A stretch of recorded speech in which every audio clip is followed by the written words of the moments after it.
మందకృష్ణ గారు మొన్న అంబేద్కర్ గారి గురించి మాట్లాడారు. అది నాకు చాలా కోపం తెప్పించిందండి. ముఖ్యంగా అంబేద్కర్ని ఇష్టపడి అంబేద్కర్ గారి జీవితం పొందామని అనుకున్న మాదిగ సోదరులు వినండి. అంబేద్కర్ కూడా దళితులందరినీ సమానం అని చెప్పిండా? ఇది అంబేద్కర్ పుస్తకం. అంబేద్కర్ గురించి మాట్లాడితే ఒక చారిత్రకమైన నిర్ణయం తీసుకున్నాడు. అంబేద్కర్ ఏమండి, అంబేద్కర్ గారిని గారు అంటానికి ఏంటి పోయగలం ఏంటి? ఆయన ఇచ్చిన భిక్షలో వచ్చిన రిజర్వేషన్లు పంచుకుందామనే కదా మీరు 30 సంవత్సరాల జీవితాన్ని మీరు త్యాగం చేసి పోరాడుతున్నానన్నారు. అరే, ఆయన గారు అని సంబోధిస్తే ఏమైందండి?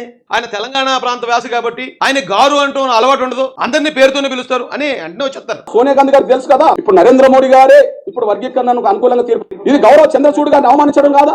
గౌరవ చంద్రచూడ్ గారు అటండి, సోనియా గాంధీ గారు అటండి, మా మోడీ గారు అటండి, కానీ ఇక్కడ మాత్రం అంబేద్కర్ అటండి. అంబేద్కర్ ఏంటంటే ఇంత దారుణంగా దిగజారిపోయారు మందకృష్ణ గారు. వినడానికి చాలా కష్టంగా ఉందండి నాకైతే. ఇంకా మిమ్మల్ని ఏమనంటే నా మాదిగ అన్నదమ్ములు నన్ను కొంచెం అపార్థం చేసుకుంటారేమని ఏం అంటలేదు, కానీ ఇదే ఇంకొకటి ఎవడన్నా కానీ అంబేద్కర్ గారి గురించి అలా తప్పుగా మాట్లాడుంటే నాలిపోతుంది ఖచ్చితంగా నిలబెట్టి మొత్తం గొడ్లోడు తీసి మాట్లాడుతుంది.